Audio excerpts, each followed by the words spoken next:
les choix que j'avais, c'était blindé, artillerie, infanterie. Puis, influencé en partie par mon grand-père qui avait servi au 22, ce que je savais des cadets, j'ai mis pour être fantassin.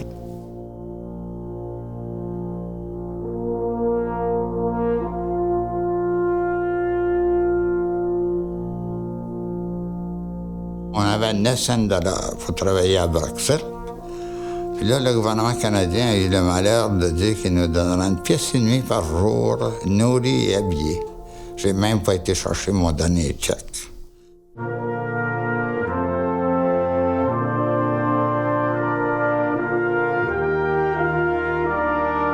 J'ai passé mes étés avant à travailler à la ferme, puis j'étais intéressé d'aller vivre d'autres choses. Fait que j'ai trouvé une belle opportunité, j'ai dit, un nouveau défi à les relever. Puis c'est à ce moment-là que j'ai découvert ma voie. Là.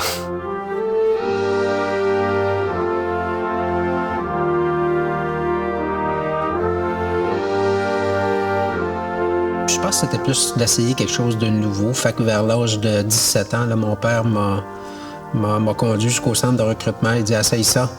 Fait qu'on a fait les tests, fait les papiers, puis éventuellement, j'ai été accepté dans l'infanterie, dans le Royal 22e Régiment.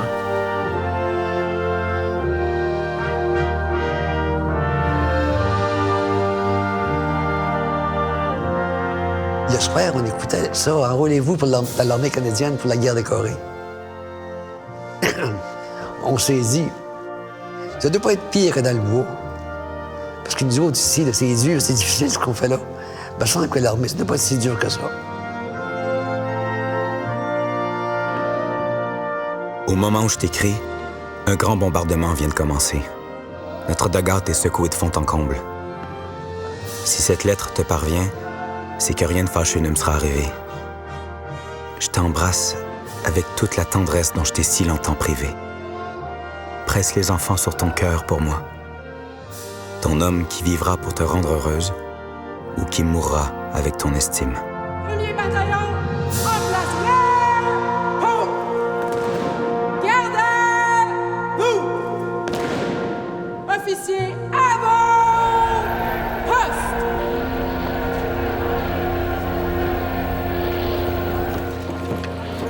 On accoste à Boulogne à 20h30. Peu de monde sur le quai. Des troupes, il en débarque sans cesse depuis plus d'1 an.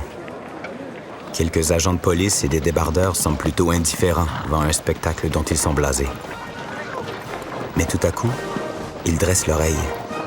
C'est curieux, ce sont bien des troupes anglaises, mais les officiers et les hommes parlent français. En un instant, c'est la nouvelle qui circule, qui gagne les quais, la ville, devançant le régiment. Ce sont des Canadiens français. Les gens sont aux fenêtres, dehors, ils suivent, ils courent.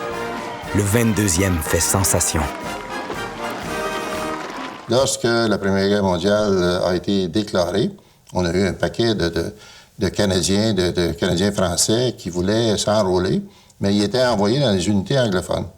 Alors, la population canadienne-française, surtout à Montréal, avec des politiciens de la province et des gens d'affaires de la province, ont dit que ça n'avait aucun sens. Il fallait créer un régiment canadien-français. Et c'est là que le 21 octobre 1914, le Royal, pas le Royal à ce moment-là, mais le 22e, juste vous donner une idée que l'anglais primait, on s'est fait appeler au début 22nd Battalion. Il faut se rappeler aussi la situation qui se passait au Canada à ce moment-là. En 1912, il y a eu la fameuse loi 17 en Ontario qui supprimait toutes les écoles françaises. Il y avait juste le Québec là, où ça parlait un peu français et un peu au Nouveau-Brunswick. Alors, c'est la pression populaire qui a mis énormément de pression sur le gouvernement fédéral de l'époque pour créer un bataillon canadien-français.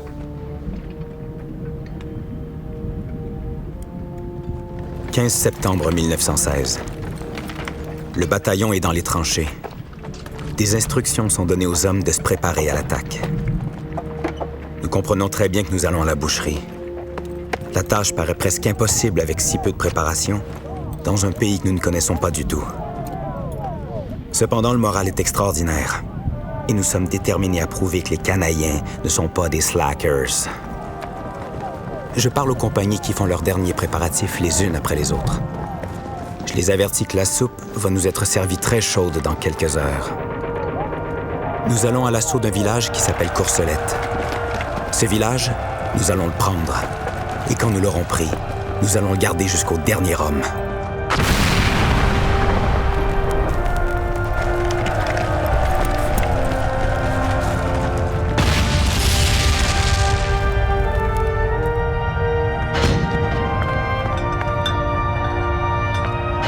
Deux obus arrivèrent coup sur coup, qui faillirent tout emporter. Chabal, pourtant brave, crôle tout d'un coup. Il titubait comme un homme ivre. Il pleurait. Il allait à travers les champs sans savoir où. J'ai dû littéralement le porter à l'office dans mes bras. Il ne cessait de répéter « J'en peux plus, j'en peux plus ». Il faisait pitié à voir.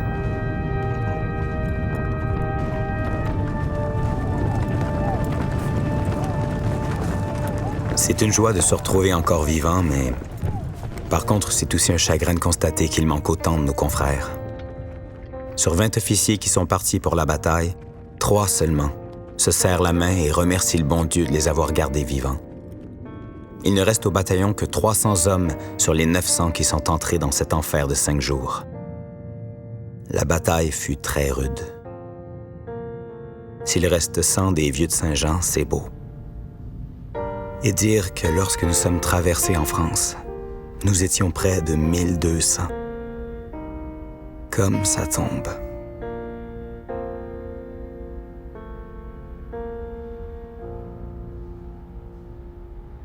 Tremblay avait entièrement raison, puis il disait ça à ses gars, puis les soldats de tout grade le savaient, ils ne pouvaient pas faillir, ils représentaient la race canadienne-française. C'était pas seulement se battre d'une certaine manière contre les Allemands, mais c'était se battre aussi contre ce qui se passait ici au Canada pour démontrer que nous, les Canadiens français, on était aussi bons, sinon meilleurs qu'eux. En 1921, on a reçu le titre de Royal 22e Régiment et on a déménagé à la Citadelle de Québec. Et puis depuis 1922, la Citadelle, c'est la maison mère du Royal 22e Régiment. 25 ans se sont écoulés depuis la fin de la Grande Guerre. Les impressions du retour sont restées gravées dans ma mémoire. Je me souviens tout particulièrement de l'arrivée du 22e bataillon à Québec au printemps de 1919, de son défilé triomphal à travers les rues de Montréal et des acclamations délirantes qu'ils saluèrent partout sur son passage. Les visions d'horreur, le cauchemar des bombardements, la disparition de nos chers camarades tombés au champ d'honneur, tout cela s'était passé. Et nous crûmes alors que nous jouirions indéfiniment du bonheur et de la paix.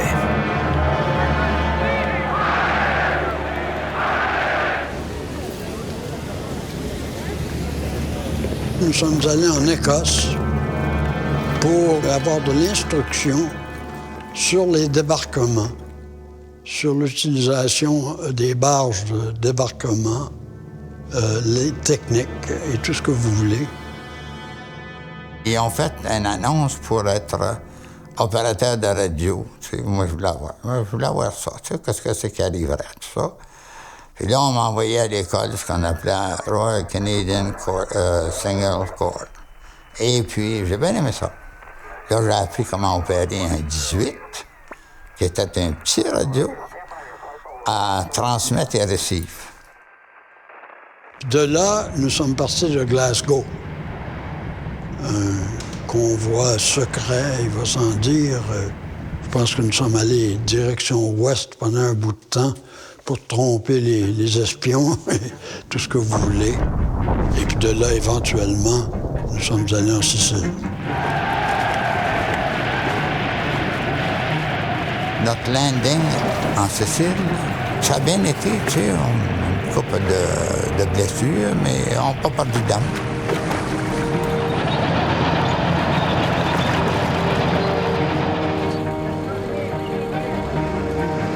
Les Italiens avec qui nous étions en contact au début ne voulaient pas se battre. Ils voulaient se rendre, ils voulaient s'en aller. La guerre, Mussolini, tout ça. On sortait 100, 150 soldats italiens. On avait à peu près un homme qui pouvait les escorter. Le rapport des forces n'était pas de notre côté.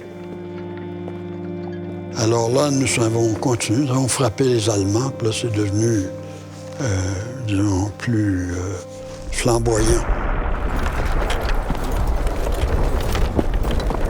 Il fut vraiment mémorable, notre baptême de feu.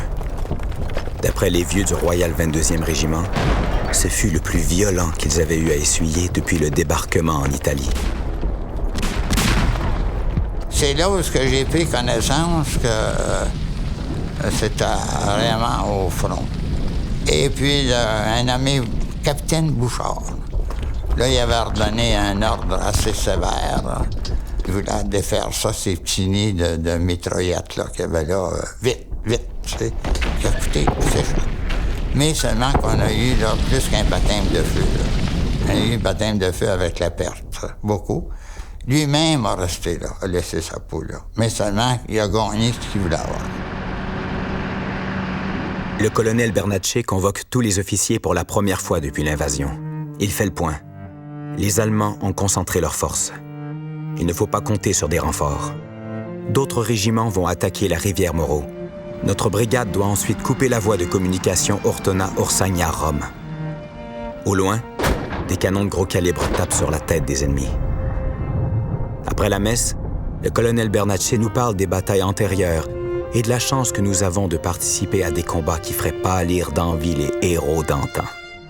Belle perspective. Comment ne pas douter de ce qui nous attend après pareil lavage de cerveau?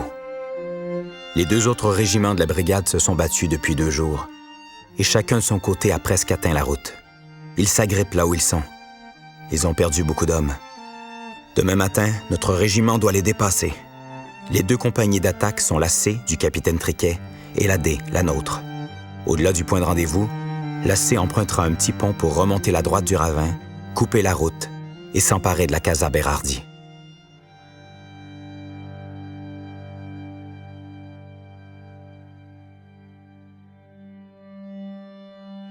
Paul Triquet était mon commandant de compagnie.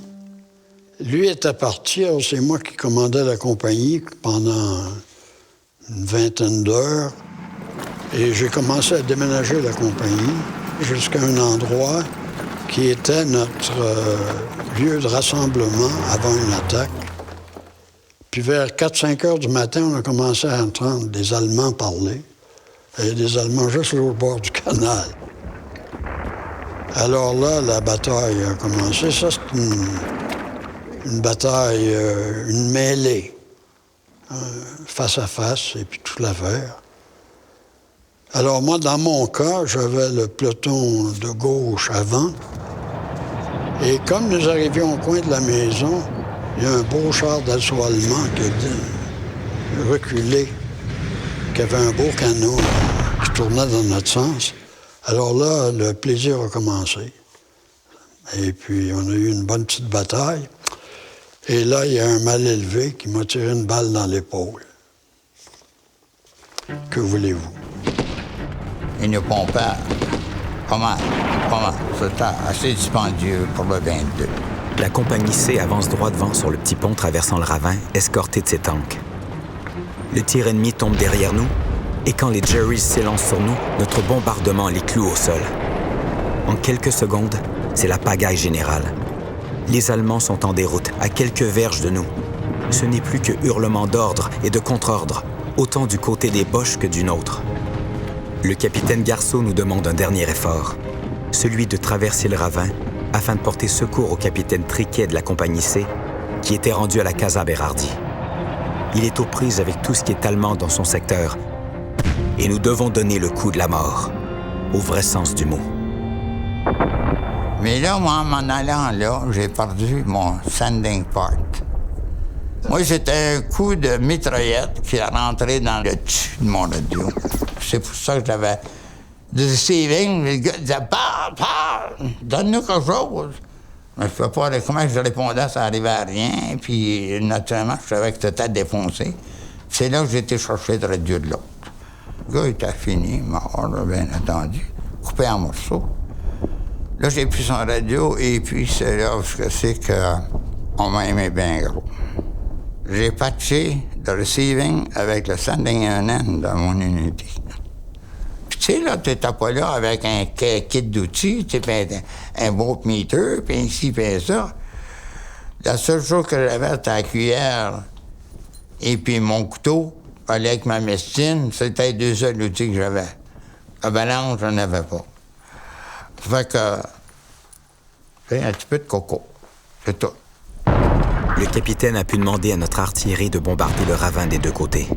La bataille fait rage toute la journée. À la nuit tombante, la première brigade avance et nous entrevoyons des lueurs d'espoir.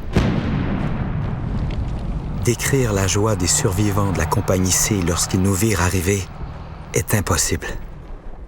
La compagnie de Triquet avait mangé un bon coup. Toujours que quand il nous a tous rassemblés, la gang était petite. J'écris ces lignes au fond de mon trou. Et les dédie à ceux qui sont allongés comme moi, mais ne bougent plus. Sans doute sont-ils plus heureux là où ils sont que nous autour de la Casa Berardi.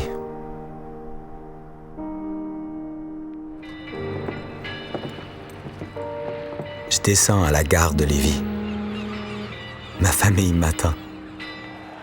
Mon père, le premier, me prend dans ses bras et je vois les larmes glisser sur ses joues. Je le regarde et je le prends dans mes bras.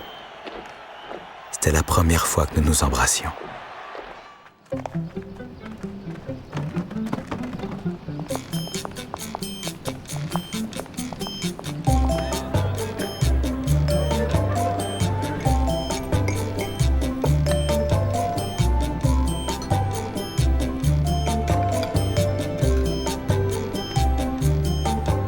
On travaillait, moi et mes frères, j'avais 6 garçons, 2 filles chez nous. Fait qu'il y a 4 de nous autres, le soir et dimanche soir, au restaurant près de chez nous, à côté, en fait. La petite cafétéria qui était ouverte. Alors, on s'est mis à placoter ensemble, à jaser, puis on a décidé d'un coup à ce qu'on s'enrôle. Puis là, on s'est enrôlé parce qu'on avait entendu à la radio qu'il y avait un programme d'occupation en Allemagne. C'était après la guerre, en 50. Puis il y avait un programme d'occupation dans le Canada participait. Alors, on voulait toujours le goût de voyager. Alors, je me suis laissé aller là-dedans, j'ai dit, on y va.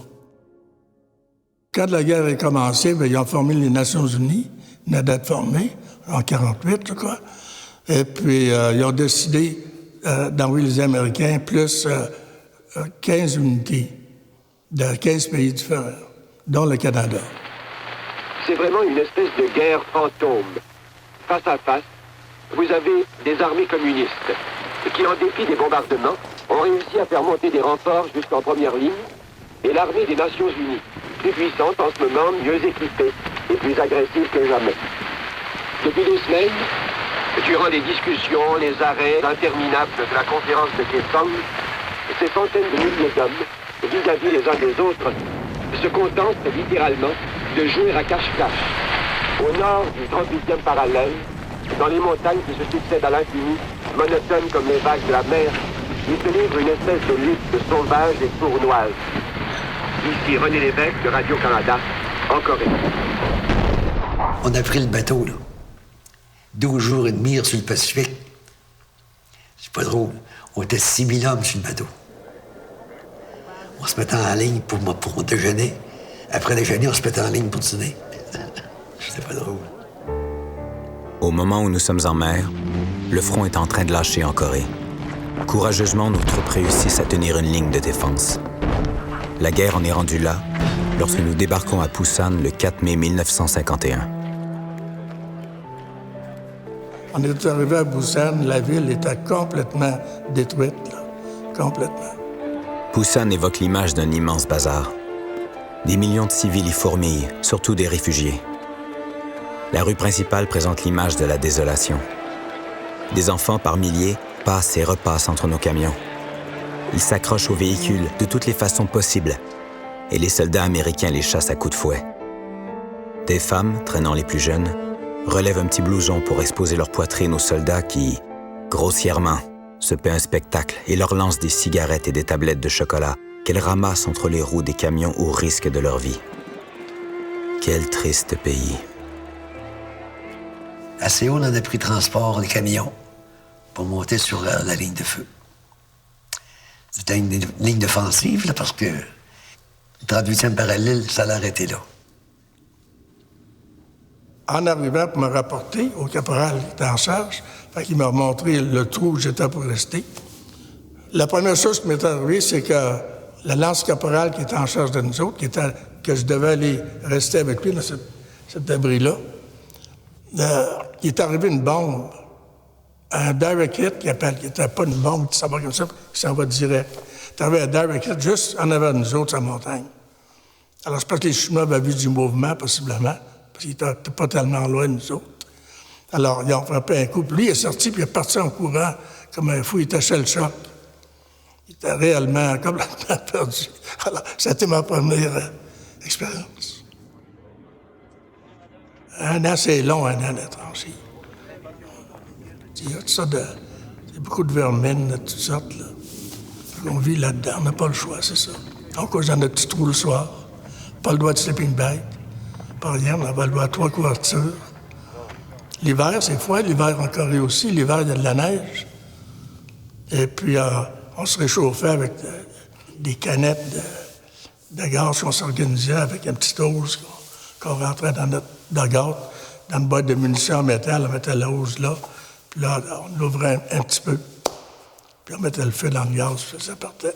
Ça chauffait la boîte. Puis, la boîte de rouge. Mais c'est la seule façon de faire. On n'avait rien.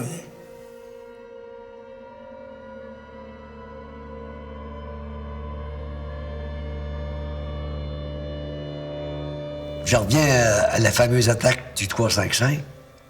Vers 3 heures l'après-midi, c'était l'enfer et ils nous tiraient du mortier. Puis vers 3h30, là, ils ont attaqué. Ils sont venus 4 jours de suite.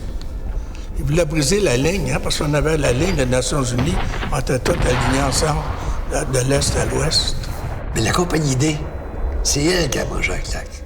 Elle était sur le flanc gauche de la 355. Les Américains étaient sur le dessus. Ils étaient sur le flanc gauche. Moi, je suis au péton 10. Ils vont au péton 12. Ou est au péton 11. Juste voisin de la 227. La 227, ils pouvaient tirer sur eux autres, puis ils étaient plus bas. Il y avait un canon en avant, nous autres, on le voyait. Au péton 10, on est haut, nous autres. On voit bien le canon qui tire. Mais on avait le lieutenant de l'artillerie avec nous autres. Il a demandé de faire. Il a fait 25 grands au but, il est arrivé sur le canon. On l'a plus entendu. C'est là que ça a commencé. Il y en a qui ont vu qu'ils n'ont pas pu défoncer le péton 12. Ils ont contourné. Là, ils ont bombardé les Américains. Les Américains sont sauvés. Ils ont sacré le camp. Il était un bataillon, ces autres-là. Ils ont sacré le camp, puis les Chinois ont venu chez nous autres. Puis ils étaient là par des milliers. Là. Je pense qu'il y en avait 1 million dans les armes, hein, les Chinois. Là. On les a vus monter. Ils étaient comme des fourmis. Fait que moi, ils m'ont pris, ma braine, ils m'ont dit, va en arrière, on va se faire attaquer par en arrière, on va se faire encercler. On lui tirait dans le dos quand ils montaient. Mais dans la nuit, quand il a commencé à faire noir, ils sont revenus sur nous autres. C'est là qu'ils nous ont attaqué le péton 10. On avait le meilleur mortier au monde. J'en suis certain. Le 2e bataillon du 2e régiment. Ils nous ont sauvé la vie. Ils ont fait un barrage de mortier en avant de nous autres. Un vrai balayage. Si on n'avait pas eu ce mortier-là, là, on était plus bas qu'eux autres, on se faisait battre. Nous autres, en compagnie D, on a perdu 20 hommes. Je ne m'imaginais pas comment c'est que les Chinois en ont perdu, là. Je sais pas si je devrais donner le chiffre. 1800. C'est Intelligence Corps qui a dit ça, là. C'est pas moi. C'était pas beau.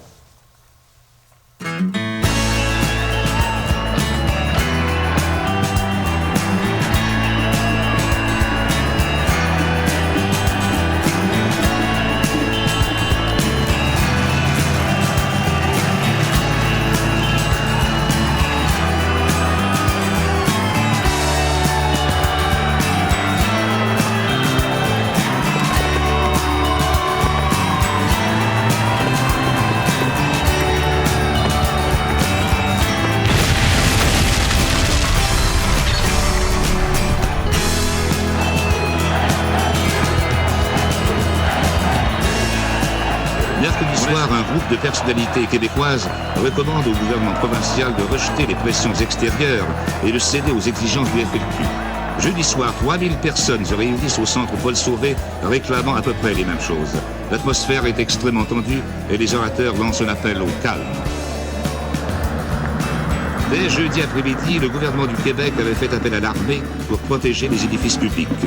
Alors l'armée était disponible, j'ai consulté les directeurs de la police, ils m'ont dit « Nos hommes ne peuvent plus suffire à la tâche, donc il faut prendre d'autres mesures » et c'est pourquoi j'ai décidé de prendre cette mesure en assumant mes responsabilités vis-à-vis le bien-être de la population. Moi, la crise d'octobre, mon premier emploi, ça a été sentinelle carrément à la mairie de Montréal. Il y avait des gens qui essayaient qui ne comprenaient pas quand on était militant, on était fédéraliste, on portait un uniforme, puis qu'on ne tirait pas sur... Les jeunes étudiants nous disaient, ben, vous ne tirez pas sur nous autres. On ne tire pas sur vous autres, mais on va se défendre. Tu sais, c'est pas à l'armée canadienne de tirer sur son peuple. Vendredi 16 octobre au petit matin, le premier ministre du Canada, M. Trudeau, à la demande des autorités du Québec et de Montréal, proclame la loi sur les mesures de guerre. Cette proclamation qui s'appuie sur l'état d'insurrection appréhendé suspend certaines libertés civiles et accorde des pouvoirs spéciaux aux forces policières qui entreprennent aussitôt une série de perquisitions et d'arrestations. Appartenait, quand on avait enfermé notre ami M. Chartrand et compagnie, tu avais le cordon de policiers, puis nous, les militaires, en deuxième ligne. Les policiers, ils font ce qu'ils peuvent, mais rendu à nous, on arrête de tirer dans le paquet. Nous, on ne discute pas. On n'est pas formés pour ça. On obéit aux ordres. Si, je ne pas, je me le disais, on était en arrière. On avait peur, nous aussi, là. Si la police, l'anti-émeute, ça fait défoncer, s'il est rendu chez nous, nous, on n'est pas entraînés l'anti-émeute. Nous, c'est bing-bang. On va vous passer le massacre. On aurait massacré nos concitoyens. Puis nous aussi, il y en a de nous autres, parce que dans les foules, il y a toujours des monteurs de tête. Normalement, nous, on travaille sur un toit, mettons, t'as des foules, les militaires, t'as un sniper en haut, un tireur d'élite, puis lui, il regarde, puis quand il reçoit l'ordre, il n'hésite pas, hein. C'est lui qui monte la foule, c'est badang, balle dans la tête, pour se débarrasser. Parce que c'est... Normalement, dans une foule, t'as 80 de suiveux. Puis 20 qui haranguent la foule. C'est comme ça que ça marche. C'était un peu stressant, ça.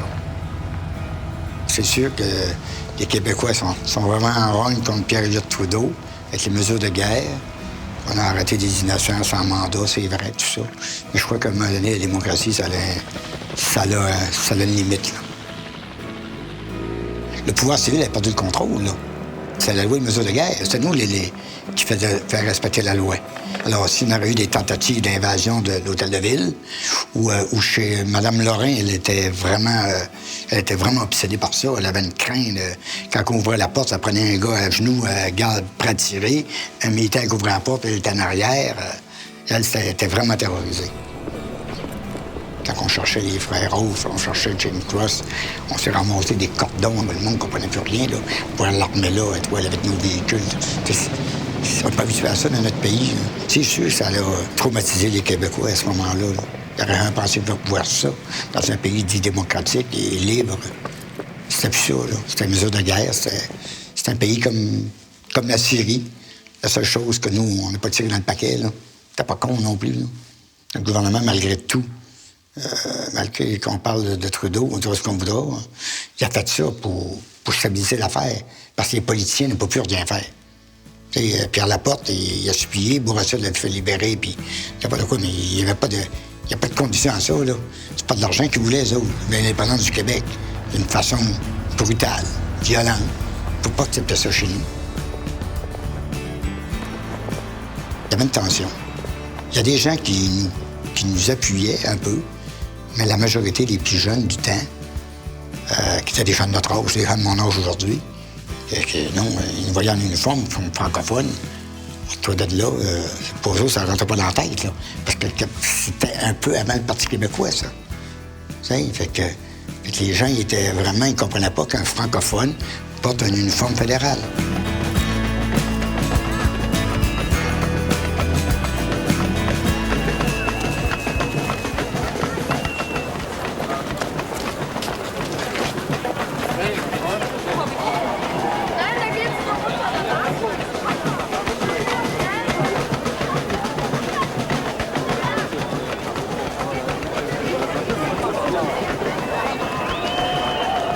mur de Berlin avait tombé en 89.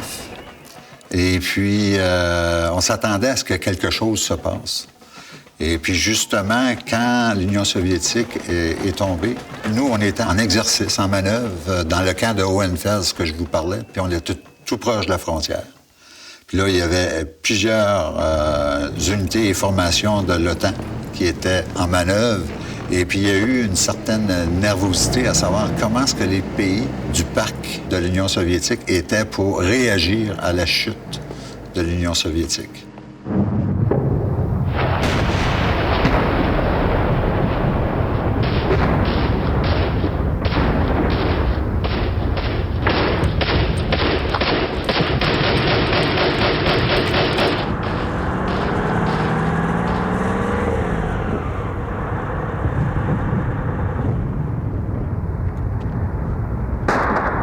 La Yougoslavie, comme on l'a connue dans la période post-Deuxième Guerre mondiale, a tout simplement explosé. Ça fait un exode de population. Il y avait des accusations de crimes de génocide, il y avait des morts, il y avait du nettoyage ethnique qui était perpétué. Et ça, c'est en Europe. Voir ça peut-être dans des pays d'Afrique ou d'autres endroits du tiers-monde, pour le peuple occidental, c'est une chose. Mais de le voir dans notre propre cour, de le voir en Europe, ça a secoué la communauté internationale qui a amené cette réponse des Nations unies, des pays membres des Nations unies, de dire on ne peut pas laisser ça aller, ce désastre humain-là. Alors, la communauté internationale s'est mobilisée pour aller intervenir en Yougoslavie, puis a été le début de 10 ans pour le Canada d'implication dans cet endroit-là. On s'en fâche beaucoup ici, au Québec et au Canada, sur les missions de maintien de la paix. Mission de maintien de la paix, en tant que concerné, ça ne fonctionne pas. C'est basé sur des ententes. Quand ils ont établi ça, là, puis M. Pearson était celui qui a proposé pour le Moyen-Orient, c'était basé des ententes entre deux pays qui ont des armées plus ou moins disciplinées, plus ou moins qualifiées puis compétentes, et puis qui respectent les ententes pour permettre aux politiciens, aux diplomates d'en arriver à une entente. Mais là, ça n'existe plus, ça. Maintenant, c'est des guerres internes avec une gang de Yahoo puis de bandits qui, eux, veulent dominer parce que c'est à leur avantage. Puis vous allez là, c'est allé, vous essayez de négocier. Il n'y a aucune négociation. Ben, voilà, ça ne fonctionne pas. L'avion touche à terre, là, puis on nous avait averti, là, la rampe va baisser, là, puis vous avez vos sacs à dos, puis on court, puis on s'en va en arrière des sacs, des barricades de sable, etc., parce qu'il y a des snipers dans les montagnes, puis on a un baptême de feu à l'arrivée, c'est un welcome sur le terrain, en fait. Et on débarque, on se met à courir, on s'en va à la protection en arrière des barricades, puis la première chose qu'ils font, c'est les chargeurs, puis la distribution d'ammunition. Je pense que le punch, là, il embarque, ton adrénaline est au maximum. T'entends déjà des tirs puis des ricochets. Tu te dis, là, on est à la guerre. C'est pas des farces. Et je me souviendrai toujours de ce déplacement-là entre la frontière de la Bosnie-Herzégovine vers une de nos bases principales qui est à Visoko, à quelques kilomètres de Sarajevo. Et on traverse des villages où tu vois des maisons qui brûlent sur une base sélective. Donc, il y a 2 maisons qui brûlent pas, une maison qui brûle, 2-3 maisons qui brûlent pas, une maison qui brûle. Puis on vient qu'à se faire expliquer que peut-être cet endroit-là, ce village-là, c'était un village dont la majorité était croate de la Bosnie, et les maisons qui brûlent, c'était des maisons de Bosniaques. Ou les maisons qui brûlent, c'est des maisons de Serbes. Il n'y a pas d'entraînement, là. Aussi réaliste peut-il être qui te prépare à voir un village qui brûle, qui te prépare à voir une famille le long d'une route avec 2-3 valises, des femmes qui pleurent, des enfants qui pleurent, puis tu sais qu'ils viennent du village que tu viens de traverser, ils n'ont plus de maison. Il n'y a rien qui te prépare à voir la misère humaine à ce niveau-là aussi réel.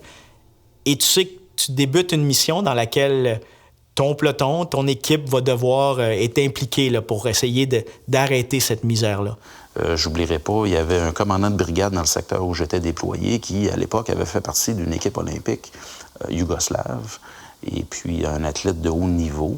Et puis son opposant, du côté catholique, si on veut, du côté chrétien, du côté croate, était un de ses anciens camarades de sport de haut niveau. Et là, du jour au lendemain, ils étaient rendus des ennemis. Et leurs subalternes se parlaient par l'entremise d'interprètes, ce qui était un peu loufoque, compte tenu du fait qu'ils parlent exactement la même langue. Donc, des gens qui cherchaient à mettre en évidence, à mettre en relief des différences qui étaient plus ou moins fondées. Mais c'est ça le conflit, c'est ça la guerre, c'est ça que la haine va engendrer. C'est fou, une guerre civile, hein? Vous avez eu des fils qui se sont battus contre leur père et leurs frères. C'est incroyable. Mais c'est la réalité. Et notre première arrivée à Srebrenica, une fois dans l'enclave, les Bosniaques sont enlignés le long de la rue et notre convoi est accueilli comme des libérateurs. Parce qu'ils nous voient un petit peu là, comme leurs défendeurs, là, leurs sauveurs. Puis ça, c'est notre première exposition à l'enclave de Srebrenica. Notre rôle, c'était d'empêcher les Serbes d'envahir, de rentrer à l'intérieur de l'enclave pour massacrer ou tuer les gens qui étaient à l'intérieur, etc.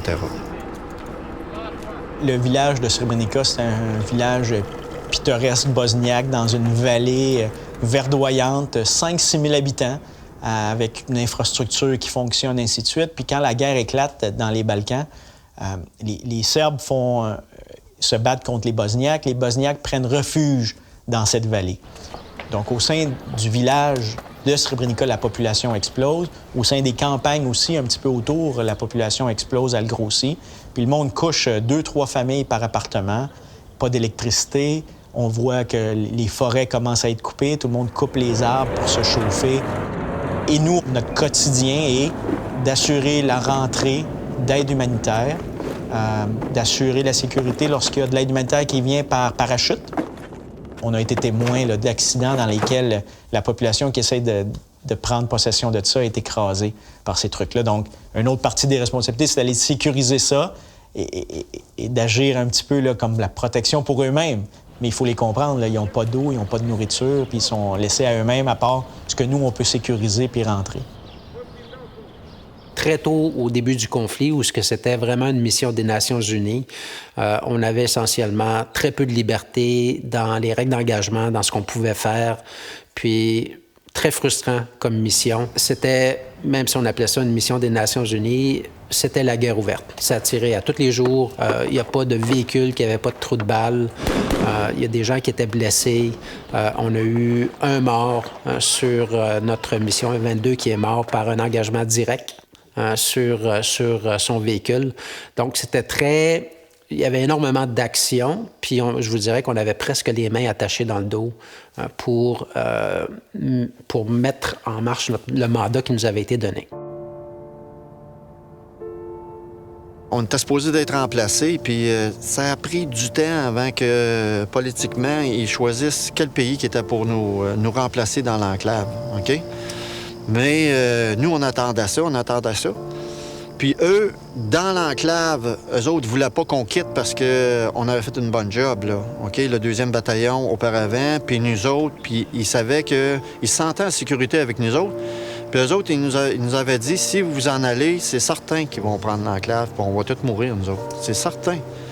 Eux autres, fait que, ils nous ont pris un petit peu comme en otage, OK? Ils sont mis en avant des places où on pouvait sortir de notre périmètre du QG. Puis il y avait nullement l'intention de nous laisser partir. Vous allez nous passer sur le corps, puis etc. Puis là, les Serbes aussi, ils n'étaient pas trop en faveur qu'il y ait un autre changeover. Eux autres, ils n'étaient pas trop en faveur de ça, OK? S'ils sortent, eux autres, c'est fini, il n'y en a pas d'autres qui vont rentrer, OK? Eux autres, c'est tout le temps de même, tu sais, ils gardent la corde bien tendue, puis éventuellement, l'enclave va être à nous autres, puis on va rentrer dedans.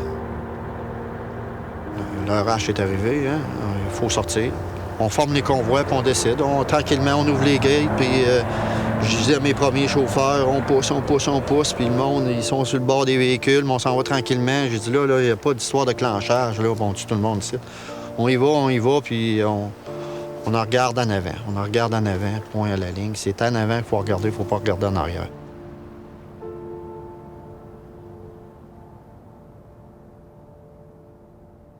Mission des Nations unies, Il n'y en a pas de meilleur, mais je pense que c'est un peu irréaliste de penser que les militaires canadiens, leur seule fonction, ça serait de faire le maintien de la paix qui ne fonctionne pas. Puis si le peuple canadien nous dit on n'en veut pas de militaires parce qu'on ne veut pas être protégé, on ne veut pas de sécurité, mais qu'ils nous le disent. Mais s'ils disent qu'on veut avoir des forces armées canadiennes, bien, ils allaient être obligés de nous donner l'équipement puis nous envoyer des missions en fonction de ce qu'on est capable d'accomplir. Puis dites-nous clairement ce qu'on va faire là, puis quand est-ce qu'on devrait sortir, puis pourquoi. Mais ça, je n'ai pas vu souvent de ça.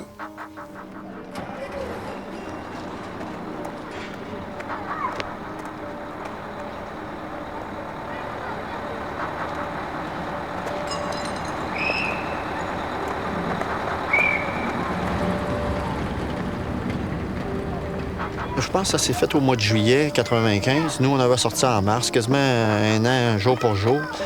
Tout ce qui avait 16 ans et plus au niveau des hommes ont été tassés de côté. Les enfants, les femmes de l'autre bord. Puis ils ont été dirigés dans des endroits spéciaux. Puis là est venu le génocide. On estime environ 8000 personnes qui ont été exécutées. En fait, un des plus gros génocides depuis la dernière guerre mondiale en Europe. Il était décidé, là.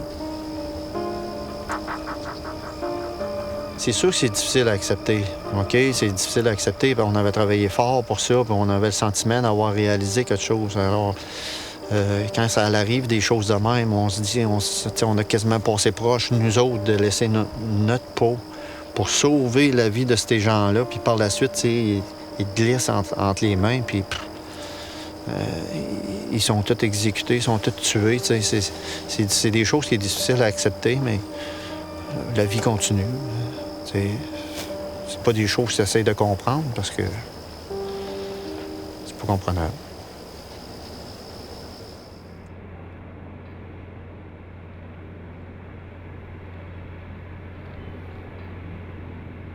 En Bosnie, il y avait beaucoup de violence qui était d'une faction contre l'autre faction. Puis les gardiens de la paix se trouvaient dans le milieu.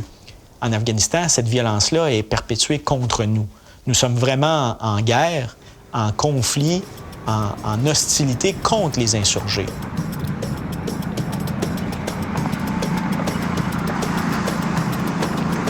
Ce qui est spécial avec l'Afghanistan, c'est un peu un concept, ou c'est un concept de guerre asymétrique, où on ne fait pas nécessairement face à un ennemi conventionnel qui utilise une doctrine qui est conventionnelle. Donc l'ennemi est complètement réparti dans la population, s'habille comme la population, se cache ou attaque où il y a des femmes et des enfants. Comme ça, c'est excessivement difficile pour nous autres de renvoyer le tir. Il se confond à l'intérieur de la population. Il décide quand il nous engage et puis de quelle façon il nous engage.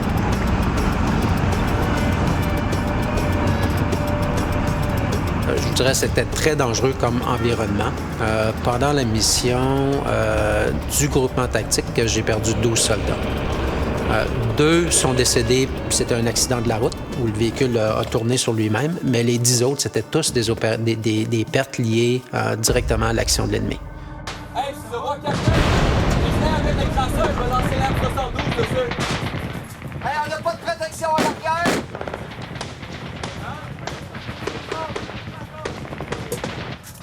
On a créé, si on veut, ce qu'on appelait des maisons de peloton. Donc, 7 pelotons ont quitté les postes fortifiés pour aller vivre au sein des villages afghans. Et c'est là qu'on a commencé à mettre en place notre approche contre-insurrectionnelle, qui essentiellement vise à démasquer l'ennemi qui cherche à se cacher au sein de la population civile.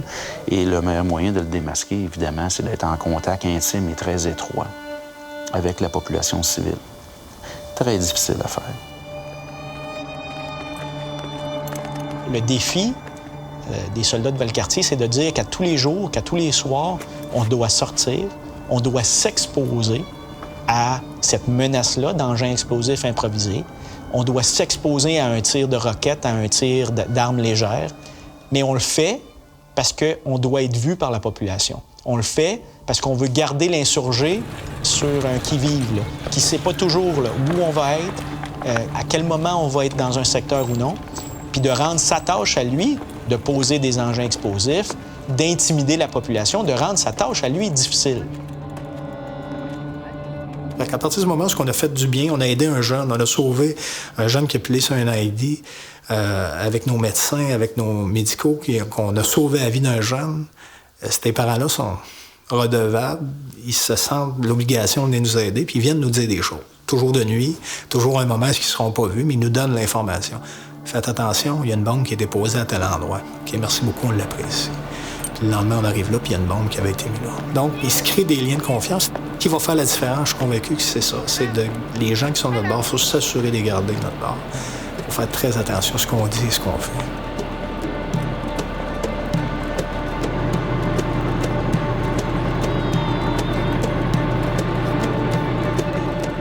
Une application aveugle de la violence sans aucun contrôle, c'est quelque chose qui n'est pas désirable et c'est quelque chose que les armées modernes cherchent à éviter à tout prix.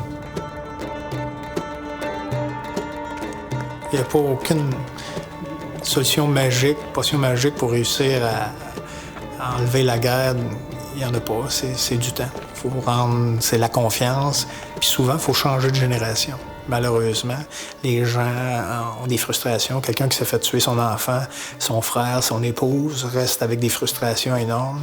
Puis même si on essaie de le convaincre que la nouvelle génération, de l'autre côté, est correcte, il l'accepte pas. Mais ça va souvent à la génération d'après, ce qu'eux veulent pas faire partie de cette guerre-là. Ils disent, regarde, on est prêt à passer à d'autres choses. Souvent, ça prend une génération, malheureusement.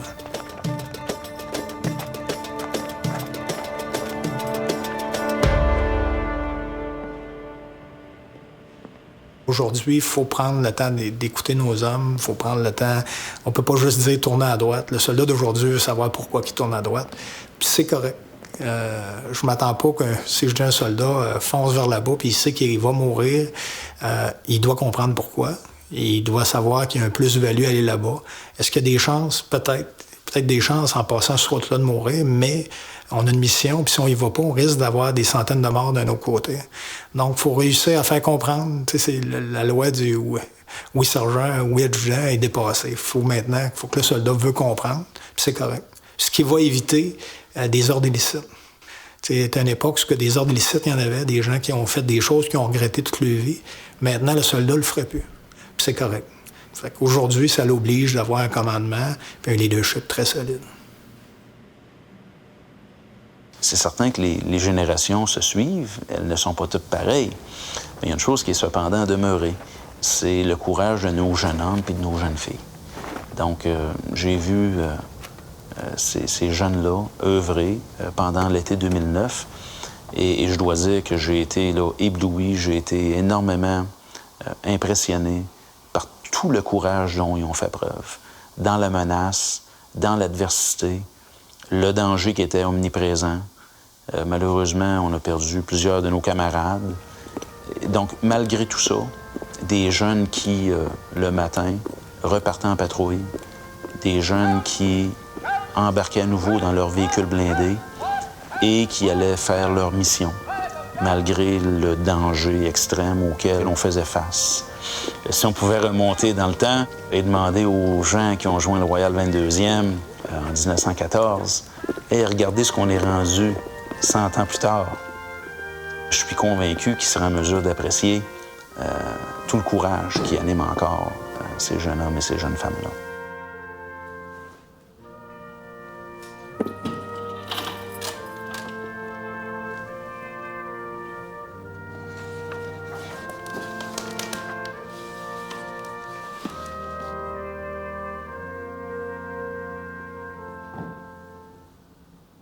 Joseph Beaulieu, Auguste Beaupré, Léon Beaupré, Émile Belair, Alfred Bélanger, Henri Bélanger, Jean Briand, Omer Dubois.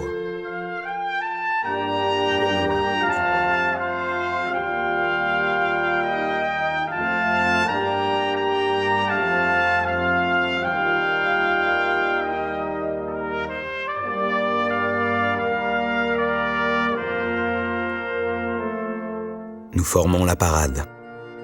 Quel contraste avec le soir du départ. Des sections entières creusent de larges vides dans les rangs. Notre bataillon a perdu plus de la moitié de son effectif. Notre compagnie a été spécialement éprouvée. Il ne reste plus qu'une 40aine d'hommes, alors que nous en comptions 117 avant notre départ. Je cherche dans les rangs les vieux camarades, les compagnons de Valcartier. Mais comme il en manque, combien sont nombreux ceux que nous ne reverrons plus.